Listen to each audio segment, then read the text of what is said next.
আগ্রাসন ও আধিপত্যবাদের বিরুদ্ধে দাঁড়িয়ে বাংলাদেশের স্বাধীনতা ও সার্বভৌমত্ব রক্ষা এবং ইনসাফ ভিত্তিক রাষ্ট্র গড়ার স্বপ্ন দেখতেন ইনকিলাব মঞ্চের মুখপাত্র শরীফ ওসমান হাদী। মেহনতি মানুষের দাবি সংসদে পৌঁছে দিতে জুলাই অভ্যুত্থানের এই অন্যতম নায়ক নেমেছিলেন নির্বাচনের লড়াই। তার ভিন্নধর্মী প্রচারণা নজরকাড়ে পুরো দেশবাসীর। ইনসাফের কথা বলা হাদীকে প্রাণ দিতে হলো ঘাতকের বুলেটে। তবে এক হাদীর মৃত্যু এদেশে জন্ম দিয়ে গেল লক্ষ হাদীকে। কাউসার আহমেদের রিপোর্টে বিস্তারিত। আমি মুক্ত জীবনানন্দ, আমি হাম্বির, আমি ছায়ানট, আমি হিন্দল, আমি চলচঞ্চল টমকি চমকি, পথ যেতে যেতে চকিতে চমকি, পিন্ডি আদি সিন্দল, আমি চপলা চপল হিন্দল, আমি তাই করি ভাই যখন চাহে। আপুসের এক চরিত্র ২৪-এর অভ্যুত্থান যাকে আবিষ্কার করেছে। কখনো ভারতের আধিপত্যবাদের বিরুদ্ধে, কখনো আওয়ামী লীগ, বিএনপি, অন্তর্বর্তী সরকার, এনসিপি, এমনকি সেনাবাহিনীকেও ছেড়ে কথা বলেনি।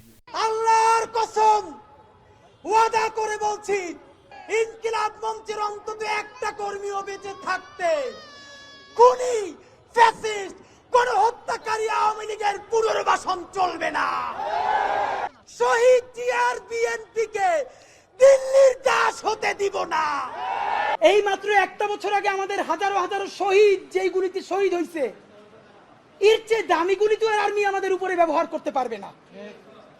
আপনি মনে রাখেন, এই ওয়াকার সাহেব অথবা আর্মি যদি কোনো কু করার চেষ্টা করে, জনগণ গিয়া ক্যান্টনমেন্টের ইট খুঁজে নিয়ে আসবে, ইট। নিজের দেয়া বক্তব্যে স্পষ্ট করে বলে গেছেন, মৃত্যু ছাড়া তাকে আর কোনো কিছুই থামিয়ে রাখতে পারবে না। ঠিকই ঘাতকের বুলেট তাকে থামিয়ে দিল। দেশের সব মানুষের দোয়ার ভালোবাসাও আটকাতে পারল না শরীফ ওসমান হাদীকে।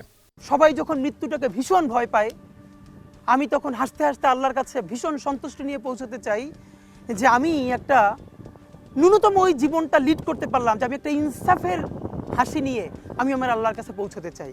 ঝালকাঠিতে জন্ম নেওয়া হাদী জুলাই আন্দোলনের সময় স্থানীয় সাংগঠনিক কর্মকাণ্ডে জড়িত ছিলেন এবং রামপুর এলাকার সমন্বয়ক হিসেবে দায়িত্ব পালন করেন। আগামী 50 বছর বাঁচলাম, কোনো ইম্প্যাক্ট তৈরি হলো না আমারে দিয়ে, দেশের জন্য, রাষ্ট্রের জন্য, উম্মার জন্য, জাতির জন্য। কিন্তু আমি ধরেন 5 বছর বাঁচলাম, সেটার মধ্য দিয়ে যদি আগামী 50 বছরের ইম্প্যাক্ট তৈরি হয়, তাহলে অনেকদিন বেঁচে থাকায় কি সাফল্যের বলেন?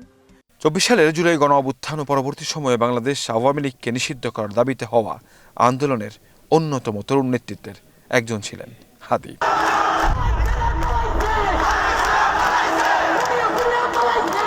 জুলাই গণ অভ্যুত্থানে অংশগ্রহণকারী ছাত্র জনতা নিয়ে গঠিত সাংস্কৃতিক ও রাজনৈতিক প্ল্যাটফর্ম ইনকিলাব মঞ্চ প্রতিষ্ঠাও করেন শরীফ ওসমান হাদী। এই প্ল্যাটফর্ম থেকেই নানান দাবিতে সরব ছিলেন রাজপথে।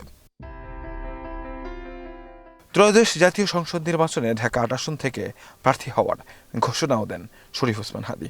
সেখানেও ভিন্ন ধর্মী নানান প্রচারণায় জনপ্রিয় হয়ে ওঠেন তিনি। হেভিওয়েট শব্দটা যদি মানুষের ভালোবাসার সাথে কানেক্ট করানো যায়, তাহলে ঢাকা ৮-এর এখন সবথেকে হেভিওয়েট প্রার্থী ওসমান হাদী ইনশাআল্লাহ। এটা আমি আপনাকে বলছি না, আপনারা টিম নিয়ে আমরা যখন ক্যাম্পেইনে যাই দূর থেকে দাঁড়াই দেখেন। কিন্তু সেই স্বপ্ন অধরাই রয়ে গেল। সংসদ সদস্য না হতে পারলেও সবার ভালোবাসা নিয়েই পৃথিবীর মায়া ত্যাগ করলেন শরীফ ওসমান হাদী।